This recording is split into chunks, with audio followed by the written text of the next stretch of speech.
Good morning. This is Northern Light for Friday, December 29th. I'm Monica Sandreski. Todd is off this week. The North Country is one of 3 winners of the state's regional economic development competition with a plan to help Fort Drum soldiers remain in the area. More details coming up. Also, if you are driving around Buffalo and you happen to be black, you are 3.1 times more likely to get pulled over by the city police department compared to a white person. They never gave me a ticket or anything. They ended up letting me go because they just wanted to search my vehicle. So probably in the wrong neighborhood where there's crime or stuff. So I'm not really sure, but I felt like I was being harassed for the wrong reason. More context for this issue coming up. Also, birders fan out in the Adirondacks tomorrow morning to help the National Audubon Society with their annual bird count. And Ticonderoga's Main Street has been filling back up over the last few years. We put everything into it, everything. But what we'll get in return, not just us, but the town, is just so worth it. Hopefully this will be seen for generations. It's making a huge change. And John Warren checks the trail conditions for us this last weekend of 2023. All of that and more is coming up on Northern Light. Stick with us.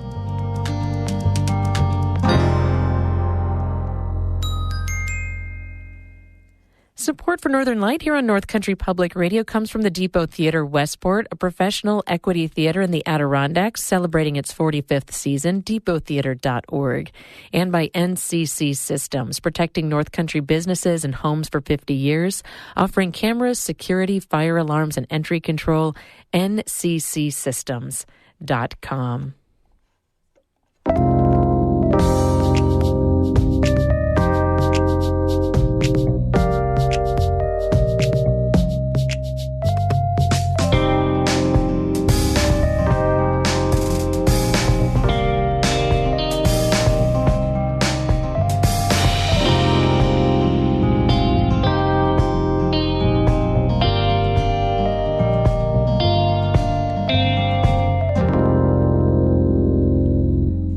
This is Northern Light. I'm Monica Sandreski.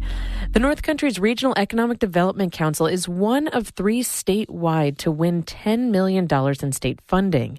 The money is for a project to retain and retrain Fort Drum soldiers and their families once they leave the military. According to the plan, the North Country region is expected to experience a shortage of about 48,000 workers over the next decade due to potential job growth and an aging, retiring population. Meanwhile, 3,600 soldiers at Fort Drum, the Army base near Watertown, transition into civilian life every year, not including 1,000 spouses. The plan, called Next Move NY, will encourage some of those people to remain in the North Country and fill the workforce gap. In a statement, North Country REDC co-chairs Kate Morris and James McKenna said the strategic plan would offer Fort Drum soldiers, quote, a seamless connection to jobs, credentialing, and degrees in the North Country. Long Island and the Mohawk Valley were the other 2 regions to win $10 million state grants. The Regional Economic Development Council program was started under former Governor Andrew Cuomo. It's a 10-region competition for state funds that's often been called the Hunger Games of economic development. Prosecutors have considered offering a plea agreement to the man charged with kidnapping a 9-year-old girl in Saratoga County this fall. That's if he's connected to 2 unsolved cases and admits to it. 46-year-old Craig Ross was arrested in October after police found Charlotte Senna in a cupboard near his mother's trailer. Senna had gone missing from Moreau Lake State Park 2 days earlier. According to the Albany Times-Union, police are looking into whether Ross is involved in 2 unsolved abduction and homicide cases near where he lives in Milton from the early 2000s. 2 young women went missing and were found dead in Lake Desolation State Forest about 10 miles away. At the time, Ross lived in the same trailer park as one of the victims. The Times-Union reports that preliminary discussions on a plea agreement with Ross were put on hold when his attorney took a new job. A plea deal would likely include at least 25 years to life in prison. Sources told the paper that investigators have no evidence linking Ross to the other kidnappings. In 2020, after the police murder of George Floyd in Minneapolis, New York required all police departments to submit forms to address racial disparities. In Buffalo, the city created a stop receipt, a way to track all the drivers police pulled over. Public radio station WBFO has found that despite making up a third of Buffalo's population, black drivers get more than half of the stop receipts. WBFO's Holly Kirkpatrick reports. Buffalo is a city designed for driving, so many people make their way around by car. But some people can move around more freely than others. If you're driving around Buffalo and you're black, then you're over 3 times more likely to get pulled over by the Buffalo Police Department compared to a white person. That's one of the findings from WBFO's analysis of 3 years of traffic stop receipt data recorded by the Buffalo Police. Essentially, there are racial disparities in traffic stops, with black drivers being disproportionately stopped by the BPD. Drivers like James Clark. I was followed before I was even pulled over and stopped, so I think they just made up an excuse for a reason to stop me. Clark estimates that he's been stopped by the BPD approximately 4 times in the last 3 years. He says officers have searched his vehicle each time. They never gave me a ticket or anything. They ended up letting me go because they just wanted to search my vehicle. So I felt like I was just being racial profiled, and because I was black driving, probably in the wrong neighborhood where there's crime or stuff. So I'm not really sure, but I felt like I was being harassed for the wrong reason. Clark's hunch about stops varying by neighborhood is confirmed in the data. The analysis of the stop receipts shows that zip codes with majority black residents have more total traffic stops than those with majority white residents. So, what is a stop receipt, and where does this data come from? People have come out to proclaim that Black Lives Matter. Stop receipts have been in use since June 2020, when, in response to the protests after the police murder of George Floyd in Minneapolis, Buffalo Mayor Byron Brown announced they'd be mandated as part of Buffalo's reform agenda. Stop receipts must be issued by officers when a traffic ticket is not, designed as a less punitive way to make streets safer and to create greater transparency in the BPD. And in July 2021, they were written into local law. So the whole point of stop receipts was to expose what we already knew was happening to black drivers, which was driving while black, right? Jolanda Hill is the co-founder and coordinator of the Fair Fines and Fees Coalition, one of the groups that advocated for the stop receipts in Buffalo. We've taken a look at that 3 years' worth of data, and I've just now shown you the findings. What is your reaction to those findings? My reaction is I'm not surprised at all. That's just the country we live in. We live in a country where systemic structural racism is a thing. And as a result of that, the stories of black folks and brown folks are hardly, if ever, believed until you collect the data for it to say, hey, here you go. This is what we've been saying all along, but here are the numbers. And the numbers ring alarm bells for Bobby Hodgson, supervising attorney at the New York Civil Liberties Union.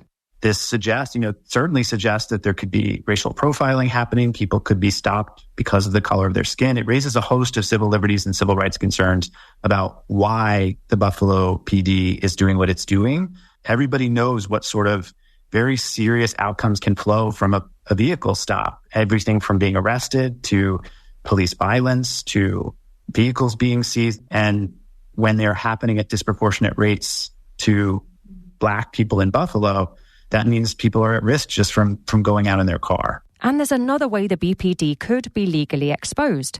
Our findings show that for almost a quarter of records, officers are not properly recording the race of the driver as mandated under the city's right to know law. And as you buckle up for a journey around the city, bear this in mind on your travels. Of the 9 council districts, Fillmore District has the most total stops. It's alarming and concerning, and I think where I really want to get to the kind of the brass tacks of it to the police department is why. Fillmore District Council member Mitch Nowakowski says people travel to his district to commit crime, and residents often tell him they'd like more police patrols as a consequence. But traffic stops are not intended to be used as a blunt tool to look for other criminal offences. That would be a violation of the Fourth Amendment. So it's like, how do we untangle all of these things so that not only do people feel safe, are we solving crimes, but that we're also not disproportionately targeting minority communities. For Jolanda Hill, one solution is to remove police from traffic enforcement altogether. She's working with the Vera Institute of Justice and their national coalition called Stop the Stops to develop policies to remove armed police from traffic enforcement and to replace them with unarmed civilian traffic safety officers.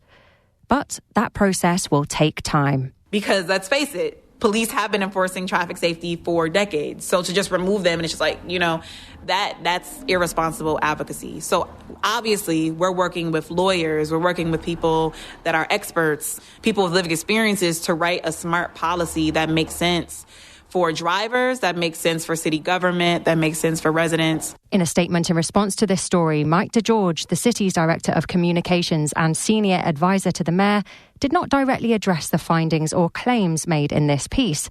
He said that if anyone has an issue regarding a traffic stop, they're asked to call the Buffalo Police Department and file a complaint. In the meantime, Nowakowski has committed to filing WBFO's findings with the council's Police Oversight Committee. I'm Holly Kirkpatrick for North Country Public Radio. You can find the full story from our fellow NPR station WBFO, along with visualizations of the data and the City of Buffalo's full statement on our website, ncpr.org.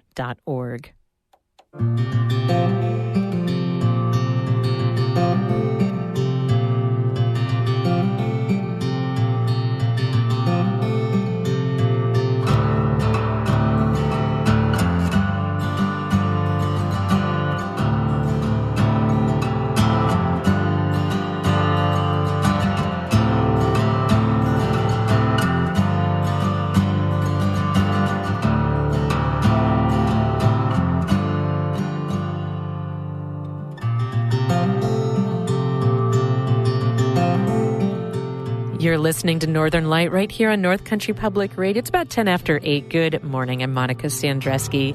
Coming up on the show, John Warren checks the trail conditions for us in the Adirondacks this weekend, this last weekend of 2023. That's in just a few minutes right here on Northern Light, which is supported by CCOM Credit Union, serving the financial needs of people throughout northern New York and northwestern Vermont in person, online at ccom.org, and on your smartphone. And by the Adirondack Foundation and the Adirondack Birth to 3 Alliance, dedicated to providing all children the best possible start in life, AdirondackBT3.org. Music now by Mark Corey out of Watertown.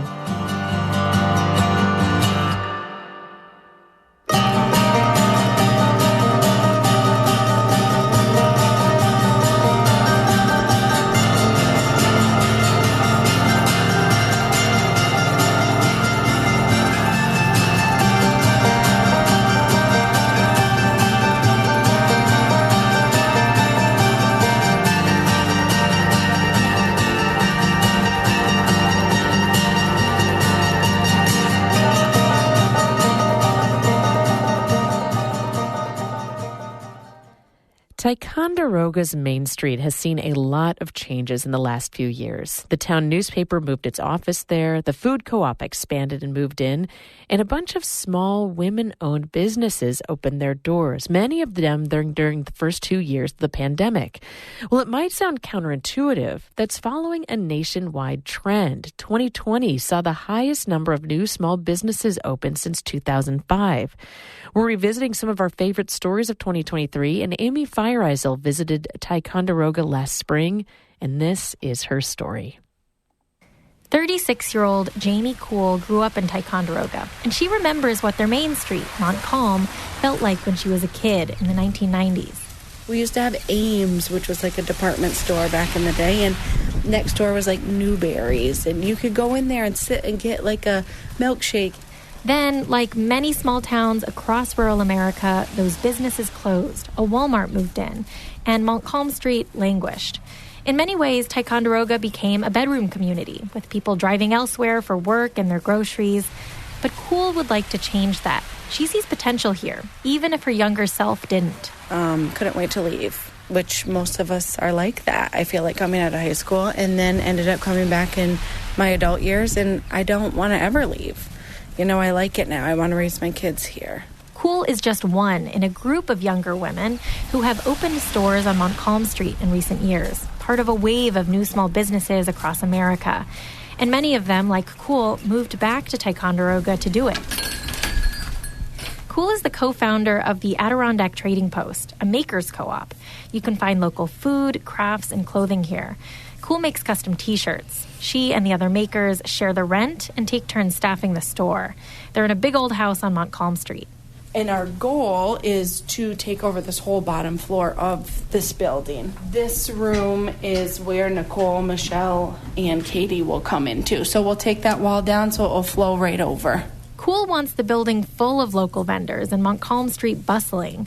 That might feel like a tall order. Ticonderoga only has about 5,000 residents. Small businesses have been on the decline in the North Country for decades. But something is happening here. There's still empty buildings and everything, but you can feel the momentum in the people in the town. That's 29-year-old Megan Scuderi. She recently opened Blee's Salon and Spa. It's across the street from the Adirondack Trading Post. Scuderi spent most of her 20s in New York City in real estate staging. She came back to Ticonderoga a few years ago and started a floral design business. And just kind of, fell back in love with my hometown. And also, I've kind of always wanted to own a business, and the opportunity was here and not necessarily in New York. So it's a lot. When she saw this 3,000 square foot building go up for sale with a small hair salon already in it, Scuderi jumped and is expanding it into a sort of one-stop beauty destination. She says the community is all in. People are taking what income they have and they're willing to invest it into the local businesses. They want to support the people they know, which is super encouraging. She says she was inspired by other stores opening, that there's this snowball effect going on, a community of business owners propping each other up. Well, the ladies are dominating. That's Nicole Torelli. She's 44, and she recently started a home business making all-natural bath products. And it's a great core group. We're all of varying ages. We definitely have turned into our own cheerleaders. Torelli sells her products around town, including at Riverside Salon, where she's worked for decades as a hairdresser. She had a front row seat to the Baron downtown, which always felt like a shame to her. We sit here every day. The traffic's here. We didn't have anything to make them stop. Now there's starting to be a reason to stop. Ticonderoga's Chamber of Commerce president, Matthew Courtwright, says when he joined the chamber 10 years ago, they were excited to see 2 businesses open in a year. And a couple of businesses opening up is a big deal. When we're seeing, in the last 5 or 6 years, dozens of businesses opening. And that didn't stop during the pandemic. In the last 2 years alone, he says 20 new small businesses opened in Ticonderoga. I don't think we've ever hosted so many ribbon cuttings in our life. It's just been crazy. I assumed to myself, everyone we were working with that was planning to open businesses would kind of pause. They did not. He credits area organizations like Pride of Ticonderoga, but also individual effort and this snowball effect. He also echoed something I heard from others, that the pandemic sort of retrained people around small business. Courtwright says the chamber pushed their Think Local campaign really hard. Push, think local. We need to educate everyone on the importance right now. And the community really responded. They took it seriously, and it hasn't stopped. And he's pretty confident it won't stop anytime soon because Ticonderoga was just chosen for a $10 million New York State downtown revitalization grant in January. Ticonderoga couldn't get a bigger grant. This is the big kahuna. Of course, the grant isn't a magic wand. Not every small business will make it.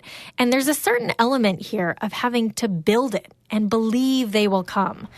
That's certainly the case with Megan Cunningham, a 39-year-old Ticonderoga native who made a career opening restaurants in Houston and Nashville. Doing it for other people is great, very rewarding, but this means more because it's my town. She moved back to Ticonderoga in 2019, and she and her father are building a huge 180-seat restaurant just a stone's throw from Montcalm Street, perched on the Lachute River. I mean, the scenery here is absolutely gorgeous, stunning. I missed it when I wasn't here, so we wanted to make something a little bit different for Ticonderoga. They're turning what was a derelict furniture factory into a farm-to-table restaurant, Paper and Pencil, named after the Ticonderoga paper mill and graphite mine. It looks like a restaurant you'd see on a city block, not rural Essex County. Cunningham says she knows she's taking a leap. We put everything into it, everything. But what we'll get in return, not just us, but the town, I mean, is just so worth it. Hopefully this will be seen for generations. It's making a huge change. Cunningham says if enough people take these leaps, invest in where they want to live, things change. Ticonderoga doesn't have to be a bedroom community. Amy Feiereisel, North Country Public Radio on Montcalm Street. This story came to us from Marianne Rappel, a resident of Ticonderoga and a member of NCPR's Texting Club. She was responding to our call for story tips about good things happening in North Country communities. And if you have a story tip you'd like to share, text TIP to 315-978-6277. That's tip to 315-978-6277.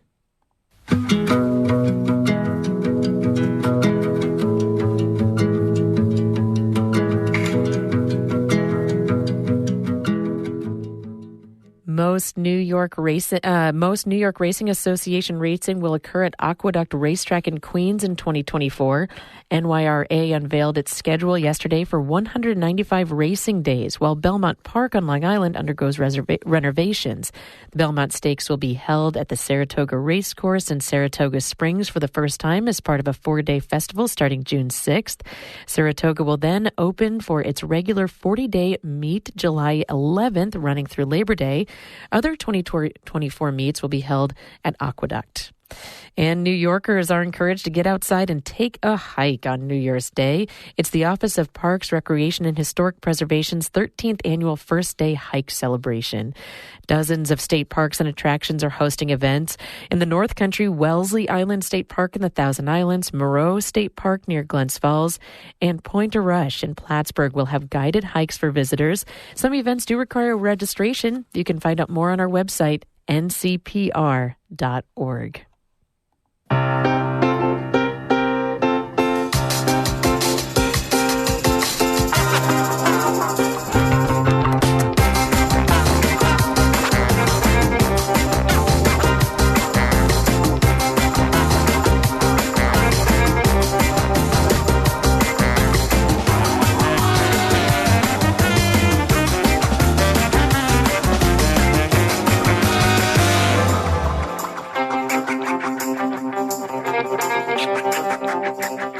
You're listening to Northern Light right here on North Country Public Radio. I'm Monica Sandreski. It's about 20 after 8. Good morning. So glad you could join us.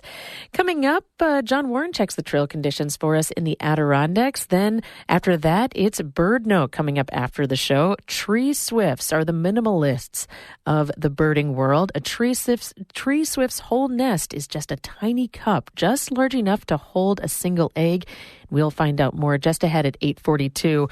Those tree swifts are native in India and New Guinea, so probably not too many of them tomorrow for the Saranac Lake Christmas bird count. In the morning, bird lovers will fan out across wetlands, mountains, and lakes looking for birds as part of a nationwide Audubon bird counting effort.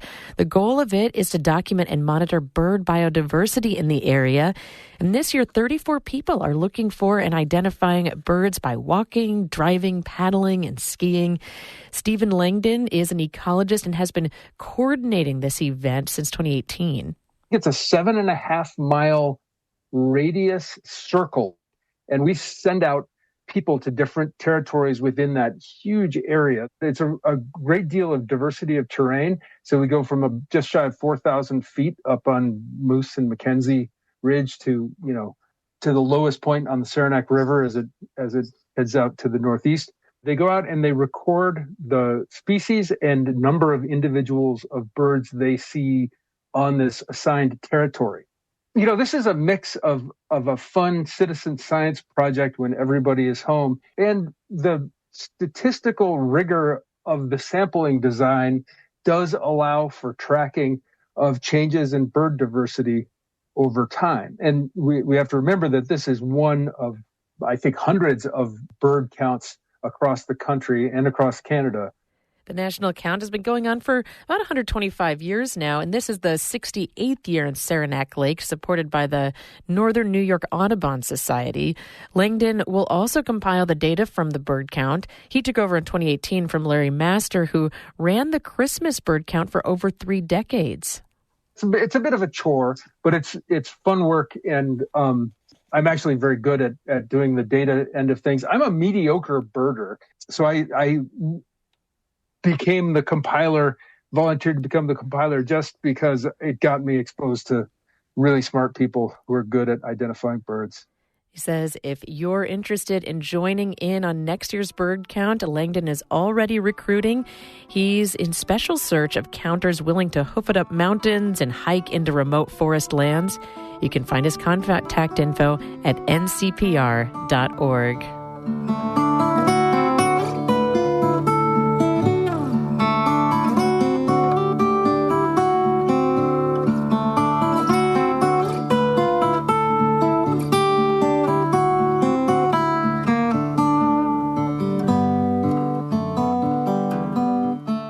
Support for Northern Light here on North Country Public Radio comes from St. Lawrence Health, offering My Care, a way for patients to access health information and stay connected to their care team.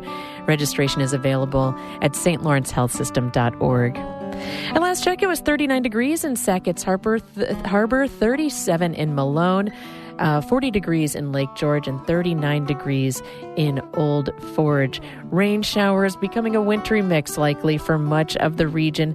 Highs in the upper 30s to about 40 for much of the area. Overnight tonight, a wintry mix is possible with lows around freezing throughout the region. And tomorrow, isolated snow showers, that wintry mix, some rain. Different kinds of mushy precipitation in the forecast for tomorrow, with highs around freezing, clearing up though by Sunday and into Monday. But for a more thorough look at what that means for the trail conditions in the Adirondacks, here's John Warren with the New York Almanac.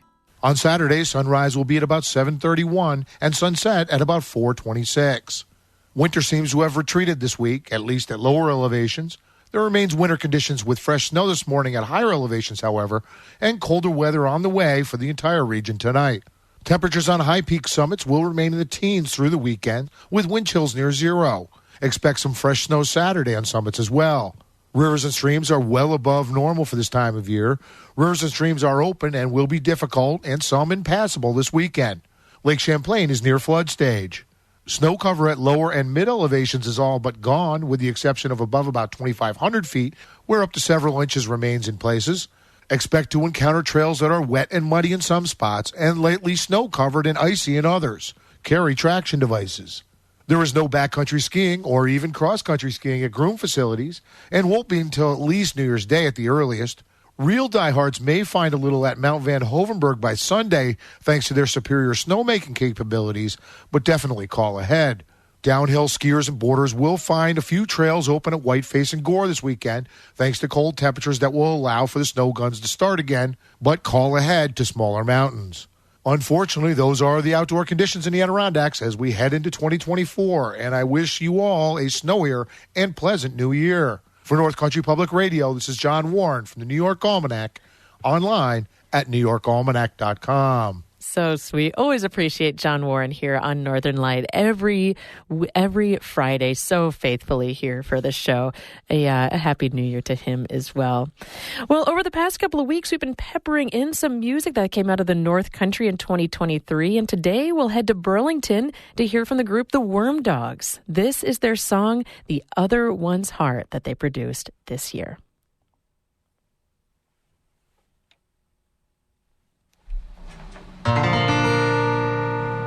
You don't gotta be brave to be the one. You don't gotta have wit. You don't need to have charm.